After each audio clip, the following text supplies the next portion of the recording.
Hello good evening, welcome to all at improvement zone. Last lecture हमने खत्म किया था 1853 के एक्ट पे। देखिए, कोई भी सब्जेक्ट पढ़ने की बेस्ट अप्रोच है कि क्रोनोलॉजिकली एक फ्लो से पढ़िए ताकि आपको पहले की चीजें भी याद होती रहें।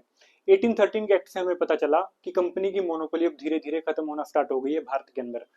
एक्चुअली जो भी उस टाइम पर वर्ल्ड हिस्ट्री में हो रहा था उसका इनडायरेक्ट इम्पैक्ट देखने को मिलता था भारत में, क्योंकि हम पर रूल कर रहे थे ब्रिटिशर्स। तो एक व्यक्ति था जिसका नाम था नेपोलियन बोनापार्टे। क्या नाम था? Napoleon Bonaparte.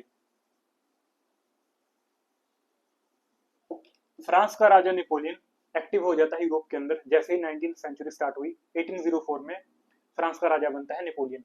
दुनिया के प्रभावशाली व्यक्तियों में से एक, जिसने दुनिया के अलग अलग देशों पर कब्जा किया।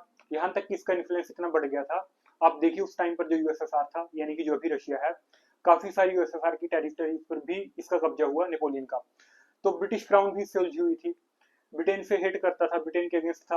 अब कंपनी को प्रॉब्लम हो रही है यूरोप के अंदर व्यापार करने में। तो क्या किया, कंपनी की मोनोपोली धीरे धीरे खत्म करना स्टार्ट कर दी महारानी ने। और जितनी और यूरोपीय कंपनियां हैं उनको भारत का रास्ता मिलना स्टार्ट हो गया धीरे धीरे। फिर क्या हुआ, एक समय आया 1848। एक व्यक्ति था जिसका नाम था लॉर्ड डलहौजी। इंडिया का गवर्नर जनरल अपॉइंट किया जाता है लॉर्ड डलहौजी को। इसकी एक पॉलिसी थी जिसका नाम था डॉक्ट्रिन ऑफ लैप्स। क्या नाम था? Doctrine of lapse. इस पॉलिसी में साफ साफ कहा गया कि जिस भी किंग और क्वीन का अपना बेटा नहीं है, अडॉप्टेड सन को ये नहीं मानते थे कि जिसका अपना बेटा नहीं है उसकी डेथ के बाद स्पॉन्टेनियसली उसका जो एम्पायर है वो ब्रिटिश इंडिया में ऐड कर लिया जाएगा। इसी तरह काफी सारे ऐसे राज्य थे जो हड़पे गए अंग्रेजों के द्वारा। फर्स्ट टाइम ऐड किया गया 1848 के अंदर एक स्टेट थी जिसका नाम था सितारा। सितारा स्टेट को पहले ऐड किया, इसके बाद नागपुर। फिर ऐसी झड़ी लगी, अलग अलग राज्यों को मिला लिया गया ब्रिटिश इंडिया में। नागपुर के बाद झांसी। झांसी का सभी को पता होगा, जहां से रानी लक्ष्मीबाई लड़ी थी 1857 के रिवोल्ट में। उसके बाद नाना साहब का साम्राज्य था। तो काफी सारे ऐसे अलग अलग स्टेट इन्होंने ऐड कर लिए ब्रिटिश इंडिया में। खैर, ये तत्कालिक कारण नहीं माना जाता 1857 के रिवोल्ट का। एक व्यक्ति थे मंगल पांडे। मंगल पांडे को फांसी की सजा दी गई। उसके बाद एकदम से रिवोल्ट भड़क गया। ये मतलब यहाँ से सतारा स्टेट से स्टार्टिंग फेज माना जाता है 1857 के रिवोल्ट का। ये हिस्ट्री में पढ़ेंगे आपको, वैसे ही मैं एक मतलब थोड़ा समझ के लिए बता रहा हूँ ताकि एक क्रोनोलॉजिकली एक फ्लो बने आपका पढ़ते टाइम। फिर क्या हुआ, उस टाइम पर जो आखिरी मुगल बादशाह था बहादुर शाह जफर टू, मौका देखकर दिल्ली के लाल किले पर उसने कब्जा कर लिया। और फिर झड़प हुई इंग्लिश आर्मी और हमारी। उस टाइम पर किसी तरह अत्याचार के दौरान हमारे रिवोल्ट को दबा दिया जाता है। मतलब ये भी अपने अपने साम्राज्य को बचाने के लिए लड़ रहे थे, लेकिन सबको एक कॉमन प्लेटफॉर्म मिल गया था, कॉमन एनिमी मिला कि हमें ब्रिटिशर्स को किसी तरह भारत से बाहर खदेड़ना है। यानी कि अब हमें बात समझ आ गई थी कि ब्रिटिशर्स को किसी ना किसी तरह यहाँ से अब निकालना है। तो अभी स्टार्ट होता है क्राउन रूल। हमने दो तरह से पढ़ा था हिस्टोरिकल बैकग्राउंड को। स्टार्ट की थी कहानी 73 से। 73 में स्टार्ट हुआ था company rule. 73 to 57 company rule हमने पढ़ा। अब उस टाइम पर क्या था, चार्टर एक्ट थे, मतलब चार्टर एक्ट इशू करती थी महारानी। लास्ट चार्टर एक्ट था जहां पे हमने एंड किया 1853 का। चार्टर का मतलब था परमिशन। कंपनी को परमिशन मिलती थी महारानी की तरफ से। महारानी को रॉयल्टी देती थी कंपनी, लेकिन कंपनी के अधिकारियों की लॉयल्टी नहीं थी कंपनी को लेकर। तो कंपनी जा रही थी लॉस में, प्रॉफिट हो रहा था अधिकारियों का। उस टाइम पर फिर क्या हुआ, रिवोल्ट हुआ। अब महारानी बनती है विक्टोरिया ब्रिटेन के अंदर। तो महारानी विक्टोरिया शक्तियों से लैस होकर ब्रिटेन के सिंहासन पर विराजमान हुई। उसको उसने कंपनी को बोला कि अब तुम साइड हटो, तुम्हारे बस की बात नहीं है, तुमने इतना बड़ा कांड कर दिया भारत में, तुम अब रूल वहां करने लायक नहीं हो। तो महारानी बोलती है कि कंपनी का रूल खत्म और डायरेक्ट क्राउन रूल स्टार्ट होता है भारत के अंदर। तो अभी हम पढ़ते हैं क्राउन रूल। कहां से? क्राउन रूल हम पढ़ते हैं 1858 टू 1947 तक, जब हमें इंडिपेंडेंस मिलेगी। अब हम यहाँ से स्टार्ट करेंगे इंडिपेंडेंस तक की कहानी, 1947 तक की। तो इसमें हेडिंग डालेंगे फर्स्ट एक्ट आया क्राउन रूल के बाद। अभी तक थे चार्टर एक्ट, क्योंकि परमिशन मिलती थी महारानी से। अभी पहला एक्ट आएगा जिसे कहा जाएगा government of India act.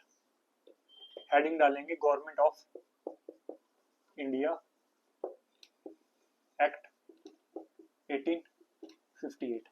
Hindi वाले लिखेंगे भारत शासन अधिनियम, भारत सरकार अधिनियम 1858। तो पहला काम क्या किया, बंगाल के गवर्नर जनरल थे जो फर्स्ट बने थे, वो थे लॉर्ड वॉरेन हास्टिंग। फिर गवर्नर जनरल को क्या शिफ्ट किया गया, भारत का गवर्नर जनरल, वो बने थे लॉर्ड विलियम बेंटिक। अब भारत के गवर्नर जनरल से शिफ्ट कर दी गई वाइसरॉय, एक नई पोस्ट क्रिएट की गई, मतलब काम वही था, बस उसको नाम दे दिया गया वाइसरॉय का। तो last governor general of India कौन थे, लॉर्ड कैनिंग। लॉर्ड कैनिंग को ही बना दिया जाता है भारत का वाइसरॉय। तो लिखो, it designated governor general of India as viceroy of India. है कुछ नहीं था, बस बेवकूफ बनाने की एक कला थी। देखो, जो गवर्नर जनरल होते थे पहले, वो होते थे कंपनी के एम्प्लॉयज, कंपनी के क्या होते थे, एम्प्लॉयज। अब लास्ट गवर्नर जनरल था लॉर्ड कैनिंग, उसी व्यक्ति को उठाकर बना दिया गया वाइसरॉय। कहने को कंपनी रूल खत्म किया गया है, लेकिन थे वो महारानी के ही व्यक्ति।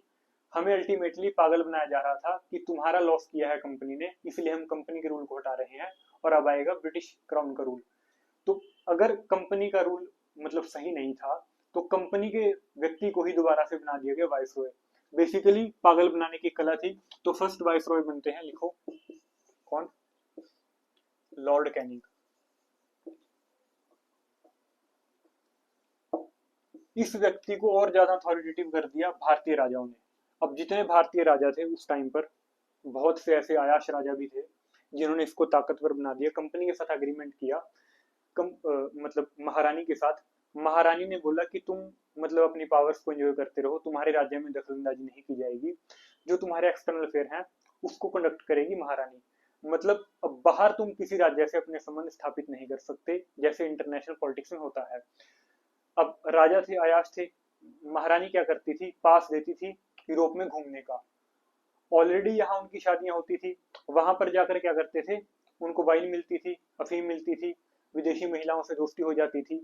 तो भारत के लिए लॉयल्टी का कंसेप्ट खत्म, एंड स्टार्टेड वल्गैरिटी। उन लोगों ने हमारे लिए कुछ नहीं किया, वहां जाकर अयाशी करते थे और भारत वापस। उन लोगों ने और ज्यादा ताकतवर बना दिया वाइसरॉय को। अब कंपनी महारानी ने एक और बात बोल दी इसके साथ। महारानी ने एक अनाउंसमेंट की, क्या, कि अब भारत के लोगों को क्या दिया जाएगा, इक्वालिटी दी जाएगी। इक्वालिटी कैसी, एक अनाउंसमेंट की, इक्वालिटी कैसी दी जाएगी महारानी की तरफ से, political political equality. Political equality का मतलब है कि अभी सरकार के अंदर शामिल होना स्टार्ट हो जाएंगे भारत के लोग, पॉलिटिकल इक्वालिटी मिलेगी। इसके साथ साथ और कैसी, इकोनॉमिकल इक्वालिटी मिलेगी,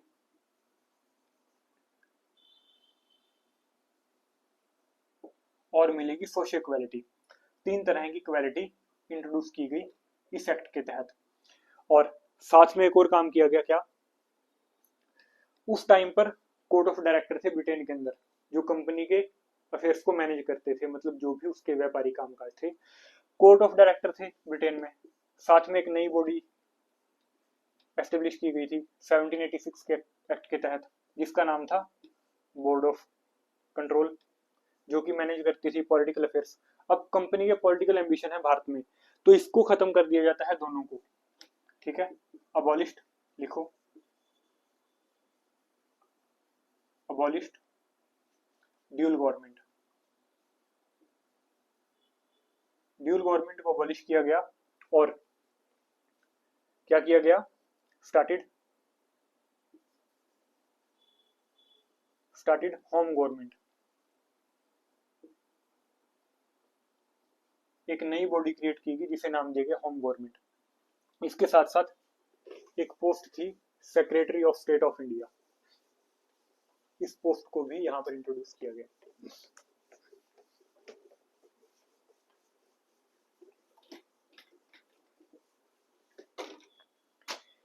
क्या पोस्ट उस टाइम इंट्रोड्यूस की गई, लिखो, created a new post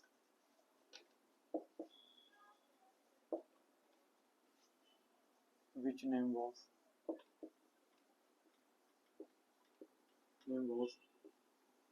Secretary of State of India. Hindi वाले लिखेंगे भारत का राज्य सचिव इंडिया। फर्स्ट सेक्रेटरी थे कौन, लिखो उसका नाम, एडवर्ड स्टैनली। एक और बात बोल दी इस एक्ट के तहत, क्या कि जो मतलब एक नई बॉडी क्रिएट की गई जिसको नाम दिया गया इंडियन काउंसिल। टोटल मेंबर होंगे इसके 15 plus 1 secretary of state. Total member हो गए कितने, 16। जो सेक्रेटरी ऑफ स्टेट था ये होगा ब्रिटेन के कैबिनेट का मेंबर, मतलब ब्रिटेन के कैबिनेट से होगा सेक्रेटरी ऑफ स्टेट।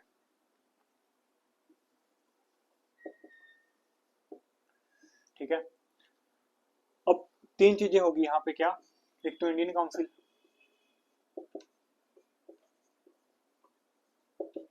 ठीक है, मतलब लेजिस्लेटिव बॉडी आ गई, साथ में क्या हो गया सेक्रेटरी ऑफ स्टेट, प्लस क्या हुआ एक और बात, वाइसरॉय, मतलब जो गवर्नर जनरल को बना दिया गया वाइसरॉय ऑफ इंडिया। अब तीन चीजें हो गई यहाँ पर। सेक्रेटरी ऑफ स्टेट की रिस्पॉन्सिबिलिटी और बढ़ गई, इसको क्या किया, मतलब हमारे कंटेक्स्ट में जो भी डिसीजन लेगा वो लेगा सेक्रेटरी ऑफ स्टेट। एक और पेपर में क्वेश्चन आता है, महारानी विक्टोरिया की अनाउंसमेंट थी कि जो हम इक्वालिटी देंगे पॉलिटिकल इकोनॉमिकल भारतीयों को, ये अनाउंसमेंट रीड की थी लॉर्ड कैनिंग ने। पेपर के अंदर क्वेश्चन आता है, लिखो लॉर्ड कैनिंग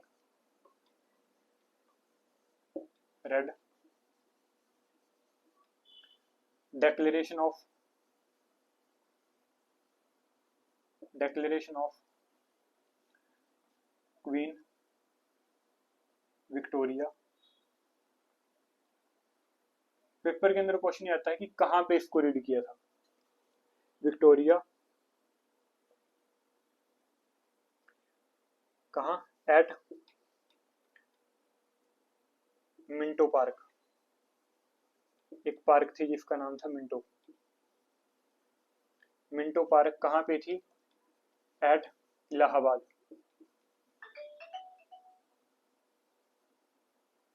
अभी इलाहाबाद का नाम चेंज करके क्या रखा गया था, Prayagraj. At Allahabad on the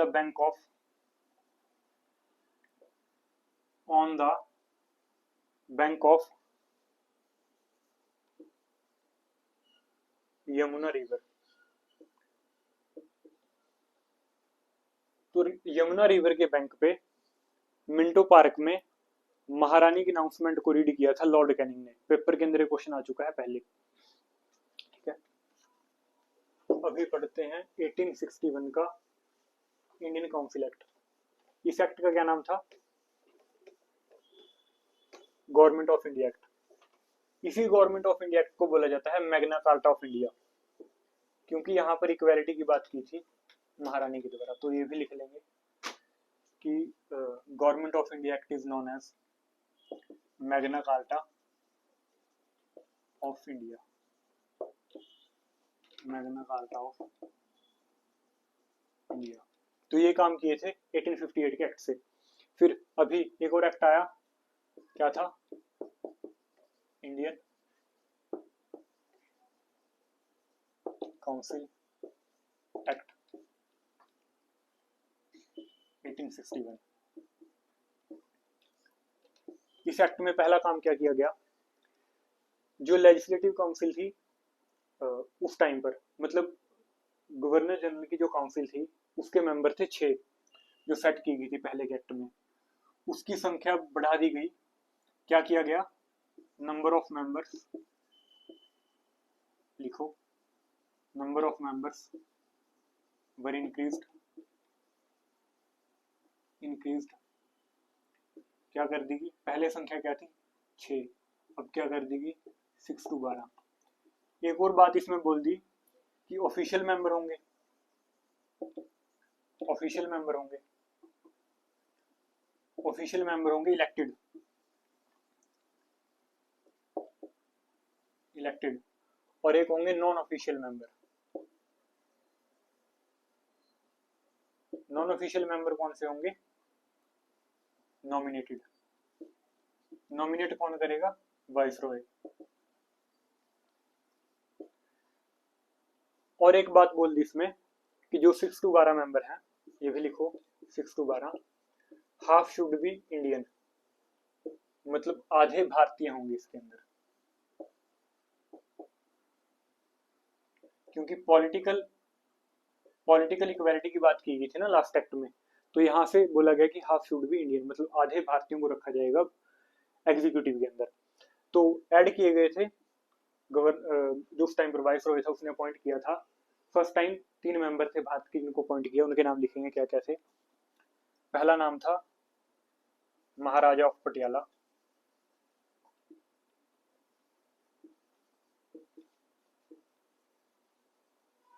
Maharaja of Patiala, क्या नाम था? नरेंद्र सिंह, नरेंद्र सिंह। दूसरे व्यक्ति थे राजा ऑफ बनारस,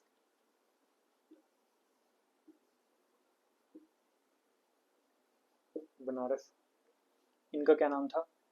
ईश्वरी प्रसाद नारायण। क्या नाम था? ईश्वरी प्रसाद नारायण। तीसरे व्यक्ति थे सर दिनकर राव।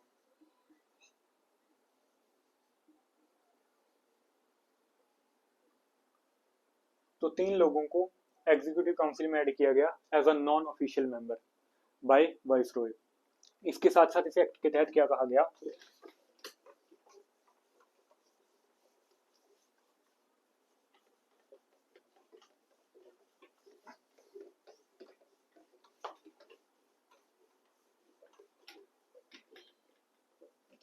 अब जो वाइसरॉय था इसको पावर दे दी नई प्रोविंस फॉर्मेशन की।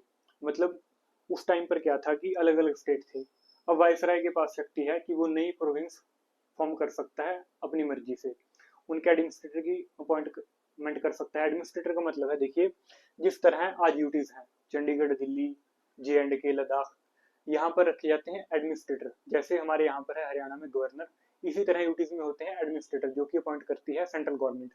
जैसे चंडीगढ़ के एडमिनिस्ट्रेटर हैं गुलाब चंद कटारिया, पंजाब के जो गवर्नर होंगे वही चंडीगढ़ के एडमिनिस्ट्रेटर होते हैं, अपॉइंट किए जाते हैं बाय सेंट्रल गवर्नमेंट। इसके अलावा जैसे दिल्ली में है, दिल्ली में लेफ्टिनेंट गवर्नर की पोस्ट है, लेफ्टिनेंट गवर्नर और एडमिनिस्ट्रेटर एक ही बात है, मतलब ये सेंट्रल गवर्नमेंट की तरफ से नजर रखते हैं स्टेट गवर्नमेंट पे, ये काम होता है इनका। तो वाइस रॉय को अब और पावर दे दी गई, क्या कि नजर रख सकता है प्रोविंस के ऊपर और साथ ही साथ नई प्रोविंस फॉर्म कर सकता है। तो क्या क्या 3 शक्तियां दी गई थी, एक तो ये कि फॉर्मेशन ऑफ प्रोविंस, नई प्रोविंस की फॉर्मेशन कर सकता है। सेकंड, इनकी बाउंड्रीज चेंज कर सकता है, किसी को घटा सकता है, किसी को बढ़ा सकता है। थर्ड काम क्या किया था? अपॉइंटमेंट ऑफ एडमिनिस्ट्रेटर की पावर दे दी वाइस रॉय को, अपॉइंटमेंट ऑफ एडमिनिस्ट्रेटर।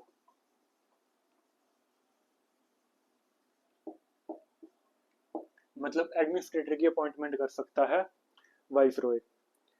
ये काम किए इस एक्ट के तहत। अब यहां से डिसेंट्रलाइजेशन देखने को मिलता है, क्योंकि पावर स्कोप डिवाइड किया जा रहा है अलग अलग प्रोविंस में। पहले शक्तिशाली आदमी था गवर्नर जनरल, अब धीरे धीरे क्या किया, पावर्स को एलोकेट करना स्टार्ट कर दिया अलग अलग प्रोविंस में, तो यहाँ से डिसेंट्रलाइजेशन स्टार्ट हो जाता है। अभी फिर एक और काम क्या किया था इसी एक्ट के तहत, 1851 के इंडियन काउंसिल एक्ट के तहत क्या था, इंट्रोड्यूस किया गया, लिखो it introduce portfolio system.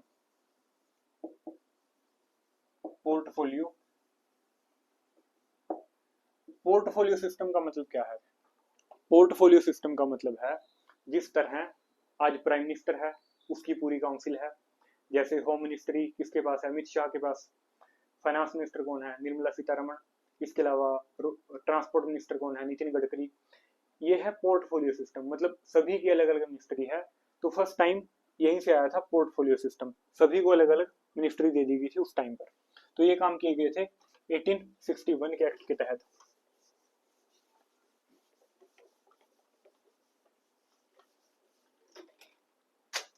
Next act है इंडियन काउंसिल एक्ट, भारत परिषद अधिनियम 1892। ठीक है, इस एक्ट के तहत क्या क्या किया गया। अब जो एग्जीक्यूटिव काउंसिल थी वाइसरॉय की, उसकी संख्या बढ़ाकर की थी 6 to 12, मतलब 6 to 12 अब कर सकता था वाइसरॉय। इस एक्ट के तहत क्या कहा गया, और मेंबर्स ऐड कर दिए गए इसमें, मतलब पावर दे दी गई। लिखो number of members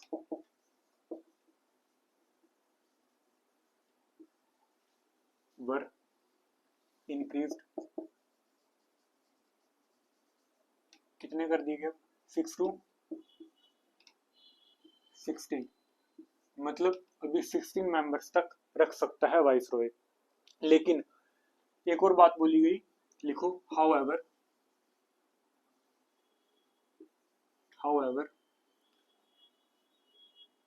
majority of officials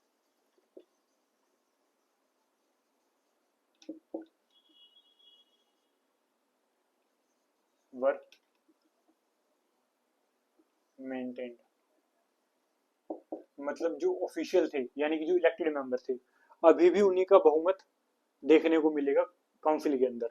ये काम किया गया 1892 के एक्ट के तहत। अब देखो इंट्रोड्यूस किया गया था पोर्टफोलियो सिस्टम। पोर्टफोलियो सिस्टम में क्या था कि अब सभी के अलग अलग मिनिस्ट्री है। जैसे अभी पार्लियामेंट में अगर बजट पेश करना है तो बजट पेश करते हैं फाइनेंस मिनिस्टर निर्मला सीतारमण।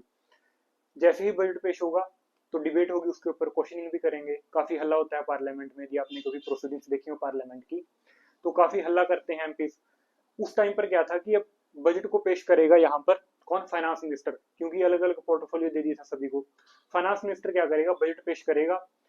अब बजट पेश होगा तो डिबेट भी होगी, तो क्वेश्चनिंग करने की पावर यहां से एंट्री करती है, मतलब क्वेश्चनिंग करने की पावर दे दी गई अब मेंबर्स को। तो लिखो क्या किया, इट प्रोवाइडेड दैट